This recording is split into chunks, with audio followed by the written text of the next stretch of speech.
아침을 뜨겁게. 스포츠가 얼마나 좋은지. 자, 오늘도 스포츠가 얼마나 좋은지 전해주는 코너입니다.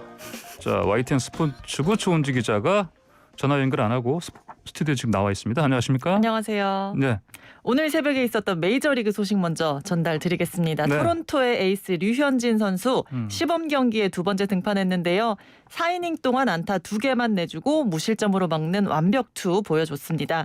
공 49개 던졌는데 예. 무려 38개가 스트라이크였고요. 다양한 구종을 시험을 했어요. 일단 직구가 18개로 가장 많았는데 최고 구속 148km를 찍었습니다. 예. 커터와 체인지업 12개씩 뿌렸고요. 커브도 7개 곁들이면서 뭐 다양한 구종을 자기 마음대로 뭐 시험을 해봤다 이렇게 보면 될 것 같고요. 예. 볼넷 하나도 없이 삼진 4개를 잡는 벌써 완성형 투구였고요. MLB.com은 류현진은 이미 개막전 준비를 마친 것 같다. 이렇다 할 위기조차 없었다라고 아주 호평했습니다. 예. 메이저리그가 사실 작년에는 코로나19 때문에 팀당 60경기 초미니 시즌으로 치러졌잖아요. 예. 올해는 원래대로 162경기 치르고요. 예. 4월 2일 날 개막합니다. 4월 2일 개막. 네. 예, 60경기였는데 160경기로 늘어나는 거. 알겠습니다. 자, 여자 농구 볼까요? 삼성생명이 네. 챔피언 올랐네요.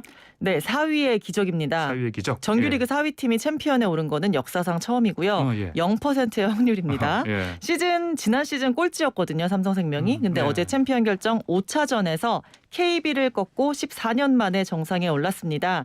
삼성생명은 2006년 여름리그 우승 이후 준우승만 무려 7번 하다가 우승을 한 건데 7전 8기예요. 진짜로. 예. 정규리그에서 사실은 14승 16패 5할 승률이 안 되는 팀이었는데 예. 단기전에서 사실 그 여자들 특유의 악바리 근성 정말 보는데 불꽃이 튀더라고요. 그래요? 믿져야 본전 뭐 잃을 게 없다 이런 패기가 돋보였고 예. 남자 농구에서 이제 명장으로 불리는 만수 만 가지 수를 가졌다라고 네, 해서 예. 만수로 불리는 유재학 유재학, 모비스 감독을 15년 가까이 코치로 보좌했던 임금배 감독의 지도력 믿음 농구가 꽃을 피웠다 뭐 이런 얘기도 곁들일 수 있을 것 같습니다. 믿음 농구요. 네. 정말 침착하시더라고요. 작전 그래요? 타임 때 보면. 어. 네. 그 MVP 이제 선수로는 MVP는 포워드 김한별 선수가 받았는데요. 예. 아버지가 미국인인 혼혈 선수입니다. 네. 그래서 원래는 킴벌리 로벌슨이라는 외국인 선수 신분으로 뛰다가 2011년에 특별 귀화 통해서 한국 국적 얻었고 국가대표로도 뛰는 선수예요. 예. 별브론 뭐 별브론. 김한별 플러스 르브론이겠죠. 별브론이란 별명답게 에이스 역할 제대로 해줬고요. 또 돋보였던 게 맏언니인 김보미 선수입니다. 네. 한국 나이로 벌써 36인데 막 다이빙 캐치하고 내일이 없는 듯이 몸이 부서져라 뛰더라고요. 예, 예. 벌써 3번째 우승인데 처음 때는 이제 신입이라 자기는 못 뛰었고 두 번째는 식스맨이었고 이번에 주전으로 뛰면서 챔피언을 올라서 정말 감격스럽다라고 했는데 또 반전이 쿨하게 은퇴를 선언했습니다. 예. 농구라면 진절머리가 난다. 당분간 농구는 쳐다보지도 않겠다. 이런 쿨한 반전 소감을 남기면서 예. 찬란하게 은퇴를 했습니다. 찬란한 반전 은퇴네요. 네. 자, 손흥민 선수 그 뛰어가다가 주저앉은 네. 그 햄스트링 부상 네. 그 소식 어제 전해졌는데 그런데 한일전 명단에 원래 못 들어갈 거라 예상하지 않았습니까? 그렇죠. 머쓱해졌습니다. 예. 이제 제가 어제 들어갔어요? 아침에 예. 햄스트링 때문에 좀 힘들어지지 않았냐. 벤투 감독이 손흥민 대체 선수 고심하고 있을 거다 이렇게 얘기를 했는데 예. 명단에 주장 손흥민 들어갔습니다. 어허. 근데 벤투 감독은 부상 정도나 검사 결과를 보고 축구협회와 토트넘이 소통을 할 거고 검사 결과를 보고 최종 명단에 포함할지를 결정하겠다 이렇게 여운을 남긴 상태예요. 그래서 예. 오늘 내일 더 지켜봐야 할 문제인 것 같고요. 라이프치히의 황희찬 선수도 뽑히긴 뽑혔는데 세모입니다. 지금은. 세모? 네, 독일 정부랑 이제 다시 귀국했을 때 격리를 면제할 수 있느냐 이 부분을 논의를 하고 있는데 예. 격리를 길게 해야 되면 못 오는 거예요. 그래서 여기도 논의 중이고요.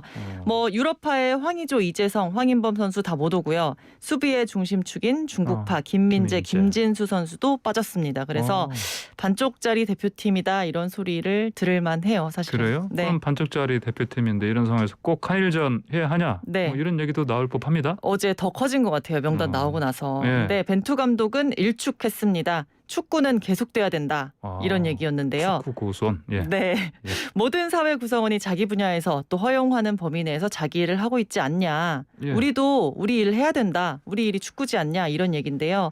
지금 전 세계에서 사실 A매치가 열리고 있습니다. 그리고 우리도 당장 6월에 월드컵 아시아 2차 예선이 있거든요. 그래서 예, 예. 한일전 통해서 그거 준비해야 된다라는 뜻이고요. 예. 작년 오스트리아 원정 경기 때 집단 감염 있었지만 이번에는 의무팀이 더 안전하고 철저하게 준비하고 있다라고 얘기를 했습니다. 예, 그렇군요. 자, 테니스 한번 가볼까요? 네. 테니스의 빅4. 뭐 조코비치도 있고 나달도 있고. 네. 그런데 이 시대가 뭐 좀 바뀝니까? 어제 발표된 남자 단식 랭킹에서 예. 러시아의 다닐 메드베데프가 세계 2위에 오. 올랐습니다. 1위가 조코비치, 2위였던 예. 나달은 이제 3위로 내려가게 되는 건데요. 예, 예. 빅4로 불렸던 페더러, 나달, 조코비치, 머레이 이외의 선수가 단식 1, 2위가 된 거는 예. 2005년 7월 이후 무려 15년 8개월 만의 일입니다. 예. 메드베데프 선수는 아직 메이저 대회 우승은 예, 예. 없는데요. 그래도 네네. 2019년 US 오픈 또 올해 호주 오픈에서 준우승 차지한 선수고 예. 96년생이니까 이제 좀 새 시대가 열리지 않을까 지켜보면 될 것 같습니다. 그래요. 알겠습니다. 자, 오늘 소식 여기까지 듣겠습니다. 감사합니다. 감사합니다. 네, 지금까지 YTN 스포츠부 조은지 기자였습니다.